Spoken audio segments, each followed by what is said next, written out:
This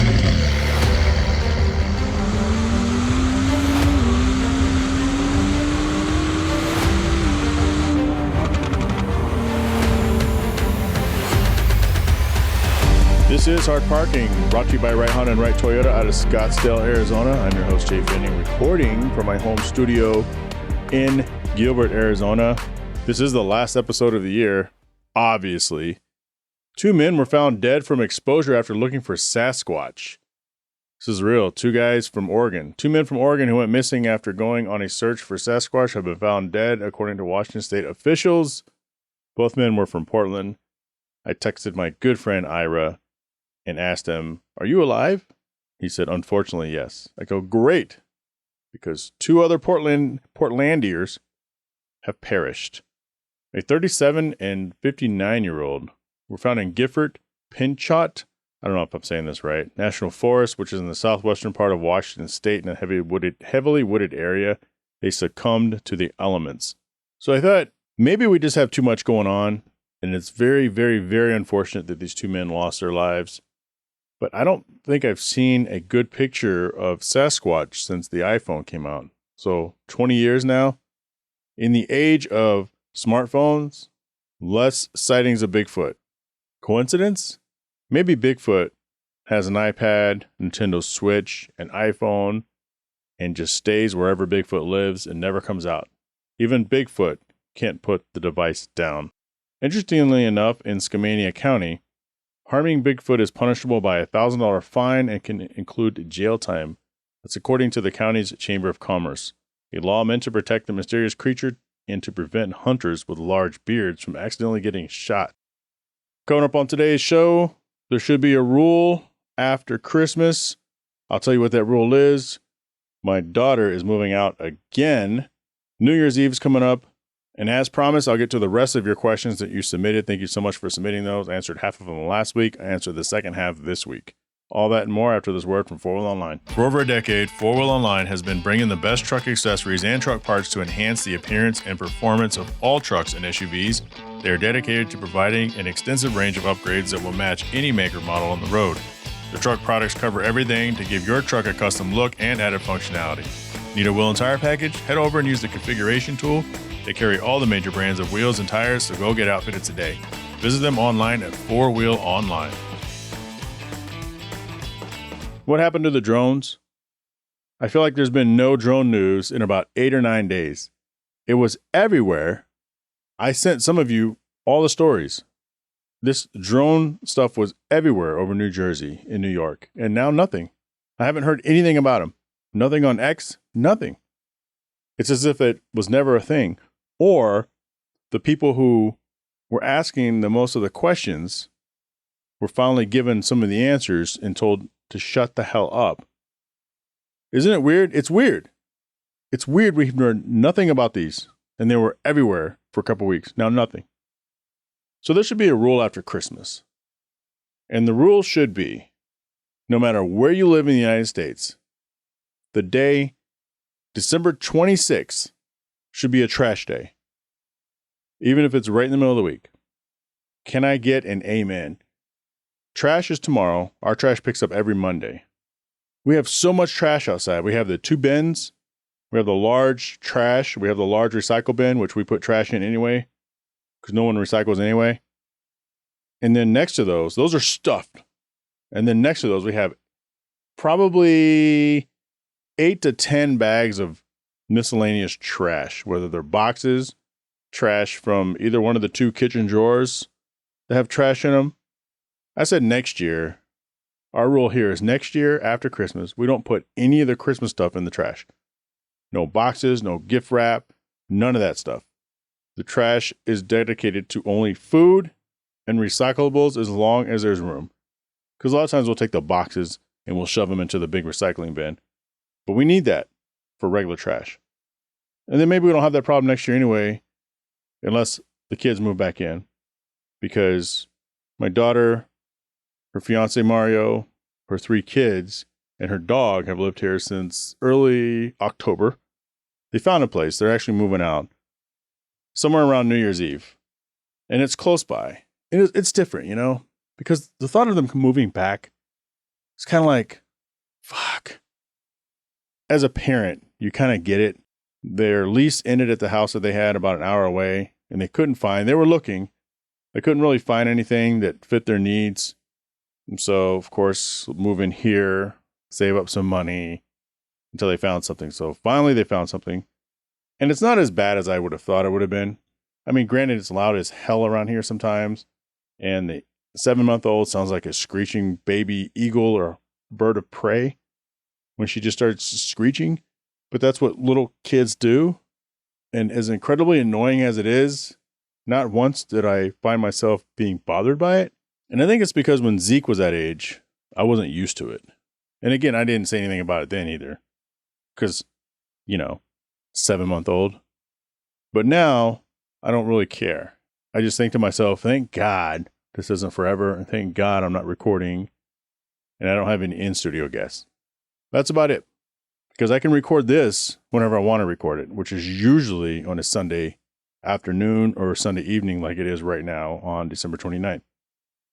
But then Nova, my granddaughter that you probably will see a lot of pictures of if you follow my Jhae Travels page, she's 2 and she gets loud. But she loves the hell out of me, and that seems to really matter. But even when she gets loud, I'm like, okay, 2-year-old getting loud, yelling on the top of their lungs for no reason. That's what kids do. And I have to admit, it's going to be different. And I don't know who's going to struggle more. Mila the Maltese is right behind me.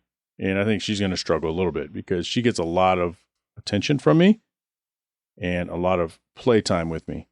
Same thing when my sister-in-law comes into town. She plays with Mila as well because she has 2 dogs back in Texas. But I don't think my daughter plays with Mila that much. I know they play with her a little bit, but when you have 3 kids, it's just kind of hard. And when they come over here to visit and they bring Mila, first thing she does is she runs upstairs, runs down the hall and kicks down my door and comes in here. Says hi, leaves, then comes back and lays down. I have a bed for her in here. But it's going to be different because it's going to be a lot more quiet. And they used to come over all the time. Probably 5 or 6 days out of the 7 anyway. But now that they live closer, I wonder if it's going to be as often. You would think that it would be just as much if they live closer. But part of it was Zeke's school is 10 minutes away from here. But they lived almost an hour away. And then she works now 12 minutes away. She is and my daughter in downtown Gilbert. So it made sense for her to go to work, come over here early in the morning after dropping Zeke off at school, eating breakfast, and then going to her first appointment, coming over here and hanging out, again, going and picking up Zeke from school, bringing him back over here, which, by the way, we had both girls at that time anyway, hanging out till 7 or 8 o'clock at night, and then it was time for them to make their trek an hour back home. But with her living 8 minutes away from Zeke's school, down the same road, which isn't over here, I wonder if we're going to see him as often. So New Year's is coming up. I think last couple of years we stayed in. I'm convinced my wife, I don't know if she likes it or not, she likes to party. She's not like a party drunk person, but she likes to be around other people, usually family. But when you think about it, New Year's Eve, it could be very expensive. Because every once in a while she's like, hey, I want to go to New York for New Year's. I want to go to New York for Christmas. I want to go here for New Year's. I'm like, honey, we can't take everybody. You always want to be with family. So that's not going to work. And it's going to be overly expensive. So that's not going to work. I'm down. If you want to go to Australia for New Year's Eve, I'm down. You want to go to New York City? I'm down. But we're not taking my mother-in-law who lives with us. We're not taking the kids. We're not taking my brother-in-law. And if they can't afford to go or can't find the time, then all of a sudden we can't go. So I'm always down. But the last couple of years we stayed in and it was fine. It was just me and my wife. Had wine out back, had a fire, watched the ball drop, and it was good. But this time we're going to go out with some friends downtown Phoenix. $85 a piece, which isn't too bad. But then that's the other side of it, right? Stay home, make your dinner. You're going to spend a lot less money. The food and drink's going to be just as good, if not better. And you don't have to worry about all the crazies out on the street. But this time, everyone's meeting over here, and we're going to take an Uber to downtown Phoenix. And we're already $170 into it. And those Uber fees on New Year's, very expensive. But I'm not advocating to drink and drive. If you're not going to a house party, stay home unless you can take an Uber somewhere and an Uber back. And don't cry about how expensive it is. But do you have any New Year's resolutions? I used to have New Year's resolutions. I'm kind of short of breath. I haven't been feeling good. I took a COVID test today. I'm negative, so I'm good. But everyone around here has been sick pretty much for the last month. Fortunately, I haven't really gotten sick, but something's going on, so I feel like I'm short of breath. So if I sound a little different, that's why. But do you have any New Year's resolutions? I used to do them, and I don't do them anymore. Why? Every year, I have a plan of success. There's things I want to do, there's things I want to accomplish by the end of the year. And that's period. And I don't declare it as a New Year's resolution. Those are just things I want to do. But I used to make New Year's resolutions. And before the end of January, I'd always accomplish them or give up on them. I mean, there's a joke, right? The gym is never busier than the first 2 weeks of the year. I have a gym membership. I haven't gone in, God, it feels like I haven't gone in like 2 years now. Which is funny because when people see me, they go, dang, Jay, you've been working out? Nope. So as promised, I'm going to answer the second half of the questions that you all submitted on Facebook Hard Parking Violations group and on the Hard Parking channel on Instagram. Some really good questions, some silly questions, and the last one I answer is a really long answer, but it has to do with rich people versus quote unquote normal people. So Ramsey asks, what are your thoughts on the Lucid Gravity? And what about the Prelude? How does it stack up against the Integra Type S? These are 3 questions here, Ramsey, so I'll attempt to answer them. The Lucid Gravity has absolutely nothing to do with the other 2 cars. It's just a completely different class. It's the EV SUV offered by Lucid. This thing looks pretty awesome. In fact, I thought about saving this question for the car news, but really quick on the Lucid Gravity, because I could almost promise you most people listening have no idea what it is. Even I had to look it up. I know what Lucid is because they're here in Arizona. It's an EV company that's not Tesla. So some of you listening may have never seen one before. There's probably more in this region because of where they're built than anywhere else in the country.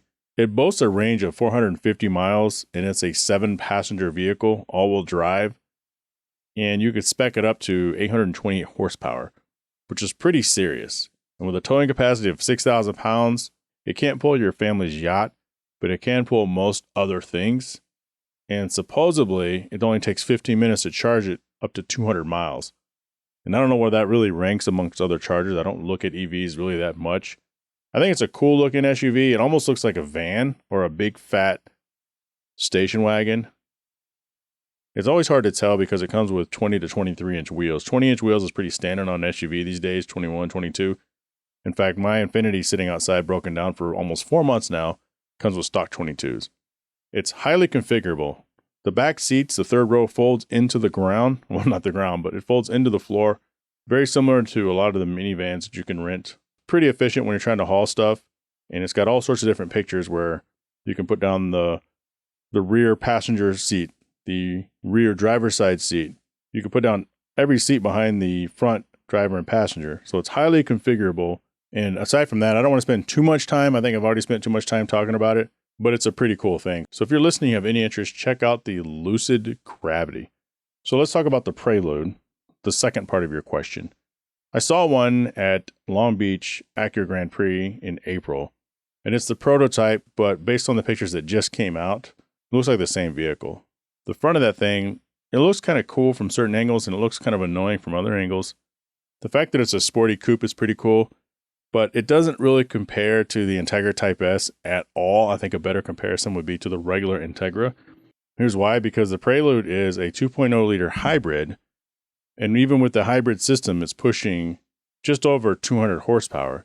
Whereas the Integra Type S, which is a 6-speed manual, is 320 horsepower. And it looks like a sportier car because it is a sportier car. The Prelude, people are going to complain because it only has 200 horsepower. Because it's a hybrid, because that's what people do is they complain about things. And sure, the Prelude in its heritage was a performance car, but I don't think anyone thinks about a Prelude as an actual performance car. Whereas the Acura Integra, people romanticize that about being a performance car, when in reality it was never a performance car anyway, except for the specialized trims of a GSR and eventually the Type R. But I don't think there's any comparison. At the end of the day, I would rather have the Integra Type S. It's a much nicer looking car. It's going to be a lot more fun to drive. It's a lot faster, but I'm not in the market for either car. So at the end of the day, I really don't care that much. But given the two, I would say the Prelude doesn't compare to the Integra Type S at all. But we'll find out when it comes out. Eugene Ho asked, why do people hurt the people who love them? I don't know, Eugene. That's a deep question. I don't think it's intentional ever. But in any relationship, in every relationship, somebody always ends up getting hurt one way or the other. Or you can't care more about somebody than they care about themselves, and you can't necessarily care more about them than they care about you. And so I took a relationship-based response and turned it into a family-based response. Like, we all have that friend. We all know that person that we want nothing more than for them to succeed in life, for them to have anything and everything that's coming to them in a good way. But maybe they don't want it as bad themselves, or maybe they can't get out of their own way. Maybe they have a drug problem. Maybe they have alcohol problem. Maybe they have some other kind of problem that prevents them in their head of getting over themselves and moving on in life and having success. And so it hurts you to see that person continuously go through those things. Or they appreciate your help, but then they turn around and they're doing drugs again. Or they fell off the wagon and they're drinking again. Therefore, you walk away feeling really hurt. And at the end of the day, it has nothing to do with you. It's them. So why do people hurt people who love them? Kind of an open question. Could be interpreted any way, but that's how I interpret that question. And the answer is because that's just how life works, unfortunately. Johnny Valencia, a friend of the show, asked me at the time he submitted the question, how many coasters have you sent out? And I started laughing because the holiday coasters that I got made, they just sat on my desk for 2 to 3 weeks and I hadn't sent any of them out. And that actually made me laugh. But before last week's episode, I started sending them out to people. I was waiting on the holiday gift to arrive. Those of you who know what that means. And so once those arrived, I started sending everything out. Let's see. Wes Tankersley asks, what is your starting 9 for fantasy baseball? Okay, for fantasy baseball, I want to start with... You guys know I don't watch baseball. Drew Bunkley asks, and I can tell maybe he's not up to date on the show since he switched jobs. What do you think of the UFO shit going on all over Arizona and New Jersey? So I actually answered this earlier in the podcast. So hopefully if he gets to this part of it, he already has his answer. But I will say that I actually don't know of any UFOs going over Arizona. I know a lot of times that people in Phoenix see things in the sky, and apparently it has something to do with Elon Musk's things that he's always sending up, like the last couple of years, but I haven't heard anything recently with regards to Arizona. James Kim of Model Cars Houston asks, how do you choose who is a guest on the podcast, and what is the goal of the podcast in 2025, or are there other channels in mind? So I'll answer the second part first. I'm not quite sure what you're referring to as other channels in mind. Do I plan on doing other things besides just hard parking? So you can slide into my DMs and further explain that. Maybe I hope to have as much success as you're having with your Model Cars Houston YouTube page. It's been exciting to watch that grow. But what is the goal of the podcast in 2025? So I've recently acquired hardparking.com, and that's a URL I've been looking at for the last 4.5 years. And the pricing has been all over the place. 3 weeks ago, I noticed that the domain was no longer available. And I had also got hit up about a trademark that I'd registered for back in 2019. They said, hey, somebody else is applying for a trademark very similar to yours, Hard No Parking Podcast. And that's a joke because it was never hard no parking, but they read it literally. It was a no parking sign, and I scratched out the word no and put hard above it, and they interpret it as Hard No Parking Podcast, which was always kind of dumb. And I'm glad I never got that trademark because the logo looks nothing like it did originally. But I want to take hardparking.com and build on it. Because right now I have Hard Parking Pod, I have Hard Parking Media, I have a bunch of other ones. But maybe I have to hire someone to help me with SEO. But I feel like this podcast needs to get out more. It's a good enough podcast to where people who are loyal to it are really loyal to it. I churn listeners. There's people who don't listen to it anymore for whatever reason. That's just how life is. I get new listeners all the time, but the base of the podcast doesn't grow. I have probably 400 to 500 people subscribed across all platforms specifically to this podcast, but I'm telling you, I do not get 400 people listening to every episode. And so it's about getting it out there and getting it in front of more people because it's different, right? I mean, you guys who are listening right now understand that because you're still listening, but it's a different type of podcast. And I feel in my heart of hearts, there's people out there that would really appreciate this. A little bit of cars, a little bit of life, a little bit about people, a little bit of funny, a little bit about politics, a little bit about whatever. But at the end of the day, it still circles around the vehicles that bring us together. So the goal of 2025 is to try to get this podcast to where I believe it needs to be. And I may have to seek help with that. I'm not a professional or anything. And the key to having success is a little bit of luck and surrounding yourself with people that are willing to assist without breaking your bank because they like to see other people succeed. So if you're volunteering, let me know. Chase Heath asks, what's your favorite podcast mic setup? I know Chase had approached me during an event and said he needs to talk to me about the podcast because he's thinking about starting one. Anybody who's thinking about starting a podcast, start it.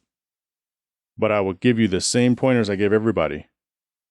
Find something you want to talk about. Make sure it's not limited unless you want to have a limited podcast. And what I mean by limited is, today we're going to do a podcast about this streaming show on Netflix. Okay, so what happens when the show ends?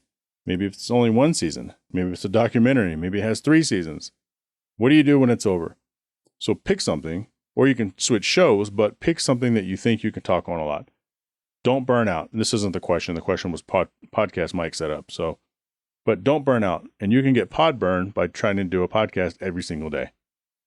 And if you do it every day, don't make it long, and you maybe you won't get burnt out. But remember this, consistency is key. This podcast that you're listening to right now comes out every Monday, almost every week of the year, unless I decide to take a week or 2 off. But I've been doing this every week for the past 3 years. Every week. Originally, it was every 2 weeks. So be consistent, because when you decide not to do it, you're going to lose listeners. They're going to think your podcast is over. So what's my favorite podcast mic setup? I use an Electro Voice RE27. I started off with an RE20. Those are both professional broadcast microphones. You don't need that, but you have to make sure you get a dynamic microphone. Do not get a condenser microphone. A condenser microphone captures all the noise, and you don't want that. You want something that's omnidirectional. You want a dynamic microphone. Shure makes a lot of products. The Shure SM7B is what Joe Rogan uses, so a lot of people use it because they see Joe Rogan using it.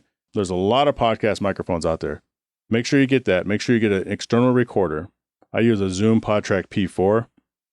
Not my favorite. It allows up to 4 inputs, but I'm used to using it, so I don't want to venture off too much. A lot of people use the Rodecaster Pro 2. That's a bigger unit, about $400 or $500, but you need some sort of a third-party piece of hardware. The Focusrite has one as well, the Focusrite Scarlett 212 or 2i2, I don't know. But you connect your microphone to that unit, record directly to it, and then you take it out when you're done. You plug it into a computer and do all your processing, or you can record directly to your computer by way of that audio interface is technically what it is. So my Zoom PodTrack P4 is an audio interface. The Rode Podcaster is an audio interface. The Focusrite Scarlett is considered an audio interface. What it does is it helps cleans up the audio and helps process it and hopefully take a lot of the work away from you. But that's what you need. Get you a good dynamic microphone. Doesn't have to be expensive, but you can't be cheap. Don't buy no $40 microphone off of Temu or even a $40 microphone off of Amazon. There's a reason expensive microphones are expensive. As far as your audio interface, you can get one for probably as cheap as $100. It can cost up to $500 or $600.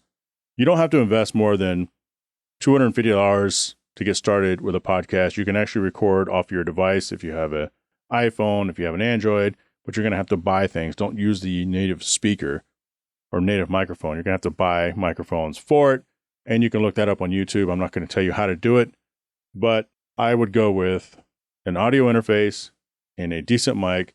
Get you some decent cables. XLR cables is what you're going to want. Or if you don't want to spend a lot of money in the beginning, you get a microphone that's a USB/XLR that you can switch back and forth. The Audio-Technica 2100 series is good for that. Get yourself some headphones. They don't have to be professional. And that's all you need to get started. Chris Horn asks, all things equal, Senna or Verstappen, and why? I'll tell you this. I know Senna is iconic. I don't know how iconic he is. I don't know if he's the Michael Jordan or he's Pele or he's the Babe Ruth to Formula One. I know he won 3 times And I know a lot of us NSX guy consider him the father of the Acura NSX, and I controversially disagree. Sure, he helped tune it in, driving it in his loafers, but I would argue that they could have gotten any Formula One driver that would have given the same feedback. But it is what it is, but I know he's great. I'm going to say Verstappen, and I don't really watch Formula One. I don't mind admitting that. I've watched a couple races. I know who like the top 2 or 3 drivers are because as a sports person and as a car person, it's impossible to not know some of the big names in the sport. But Verstappen has been doing it with modern technology, and to me, that's important. You could say the technology takes away the skill from the driver, but I would call bullshit on that. You know, there's different times and different places. It's like, who's the better running back, right? Is it Jim Brown? Or is it Barry Sanders? Well, it's Barry Sanders. Jim Brown played at a different time when the people he played with weren't that good and the equipment they used weren't that good, and you were one injury away from losing your career, where now people get injured all the time and they come back within the same season. So I would say Verstappen just because he's modern, and Senna wouldn't know what to do with some of these modern cars because they're so advanced.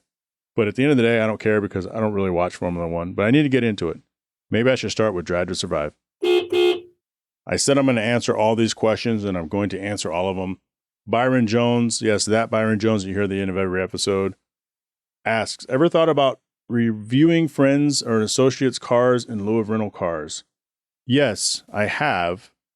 And I thought about this, and I went back and started watching some of my old rental car videos and the videos when I was driving my friend Yoshi's car, which you know as well, Byron. And I had a lot of fun doing it, but I got away from it because I became too impatient. You borrow your friend's car, and we're all fortunate enough to where we have those type of friends. When I say we all, I'm talking about Byron, you and I. We have those friends that have certain cars that you want to drive, and it doesn't have to be a high-end sports car. It could be anything, but not a lot of people are willing to throw you the keys. I've had Lamborghinis and Ferraris, GTRs. I've had everything offered to me. The new EV Hummer, everything's been offered to me in the last 2 years, and I haven't taken anybody up on any of them. It's because I go out there with my equipment. It's a one-man show. I really wish I had somebody else to go with me, because those are the better videos when you have somebody else assisting you on some of the shoots. And you spend hours filming it. You go home, you spend even more hours, 40 to 80 hours editing it. You end up with a 8 to 12 minute video. At the end of the day, it's not good enough, or just people just flat out don't watch it because the algorithm is not in your favor.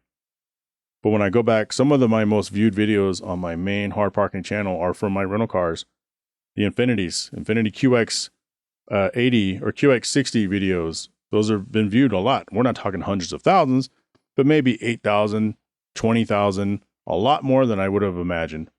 Meanwhile, you take a look at the Yoshi video where I drove his Ferrari F12, and I don't know what the number is off the top of my head, but I'm going to say that may have 300 views.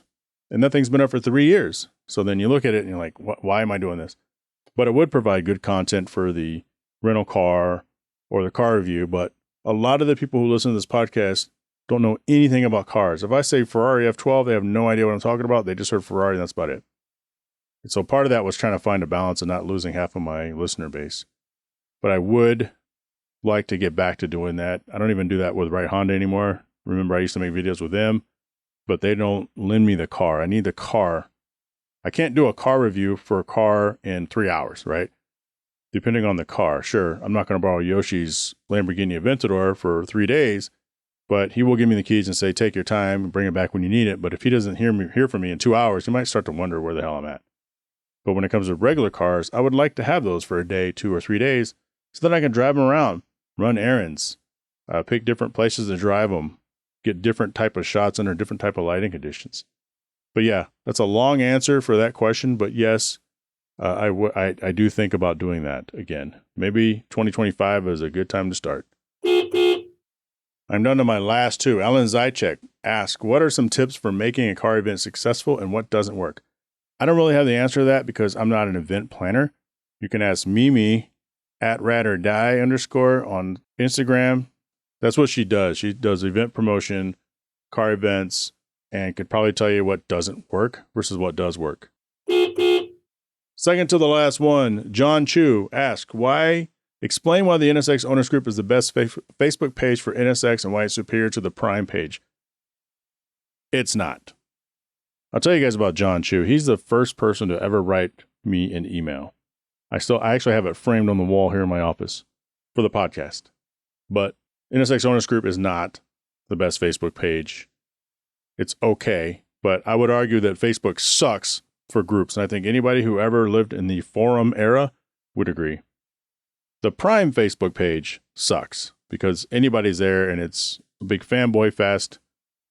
But NSX Prime itself, so far, nothing's as good as that for finding NSX specific things. Okay, this last question comes from John Anaya. He's been on here before. If you guys forgot who John is, he joins us frequently on One Drake Wednesday from Japan. He moved from California to Japan for a while, came back after the pandemic, realized that our country is crazy, and recently moved back to Japan. John asks, why do we continue to suffer the indignities of being told we, general people, must make daily concessions for the betterment of the world and environment when the super wealthy have a greater impact, he uses private jets, etc. as an example, on the environment, and the means to make a much larger difference? And how much longer do you think the regular people will tolerate it? Asking from my friend Luigi. You know, this question, I think he comes from a place of seriousness. And John's I don't know him super personally well, but I know him well enough to know that he probably wasn't joking in this question. Asking from my friend Luigi, I think he would fall into the crowd of people that support that Mangione is accused of murdering Brian Thompson, CEO of United Healthcare. So he falls into that camp of people who thinks it's okay that this happened, maybe. Anytime someone says my friend Luigi, you know that's what they're talking about.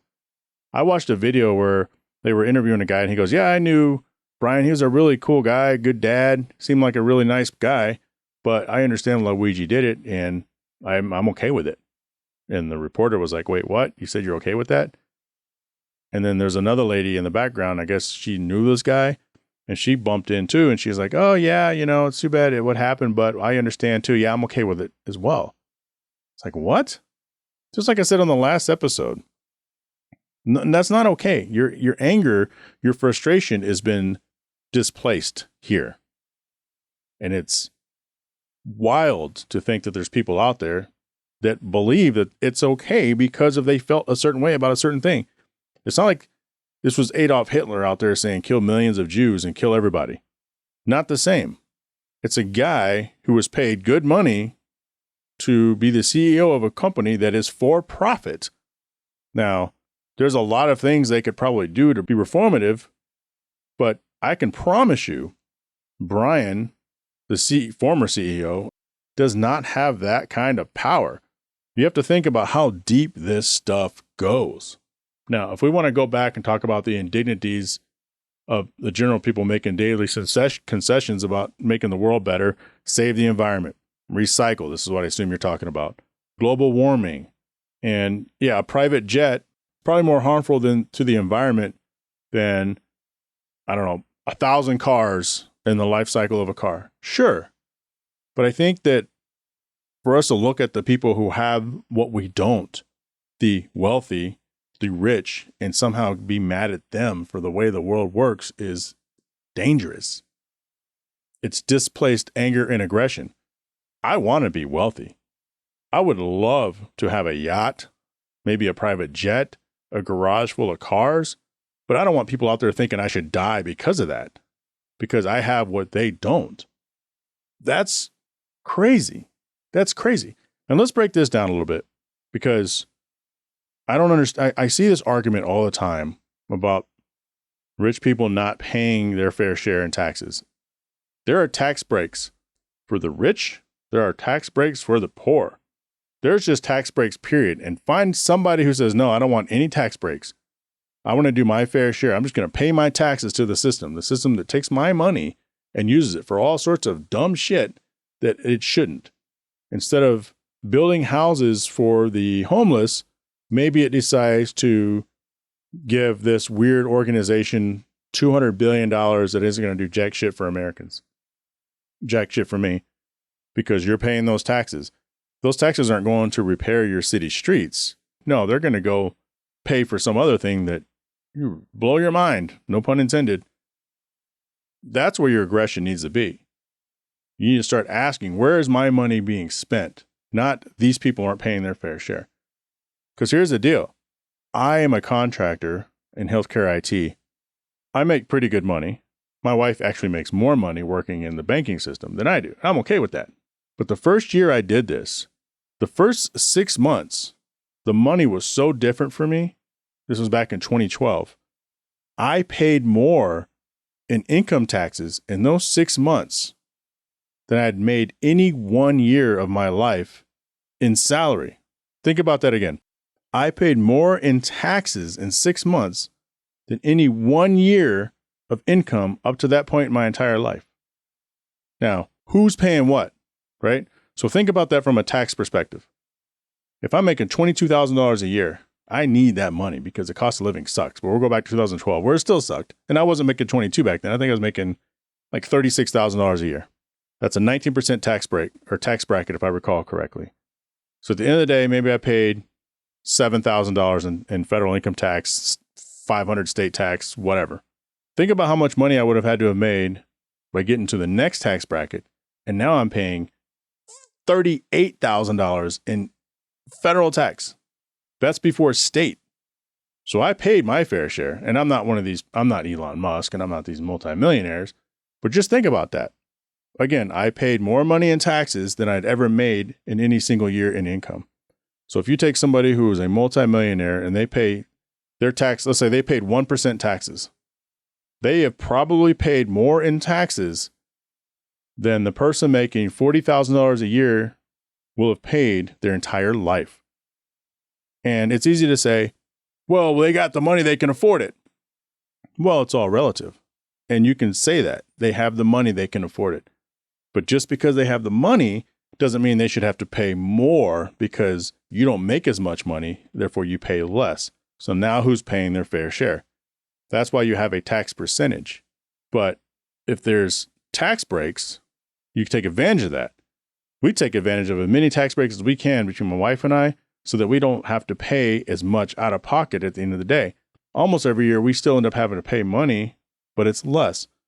So instead of paying an additional $13,000 in taxes, we take advantage of all the deductions, as many as I can through Hard Parking Media and other miscellaneous places. And so maybe we get $400 back. Maybe we have to pay only $3,000.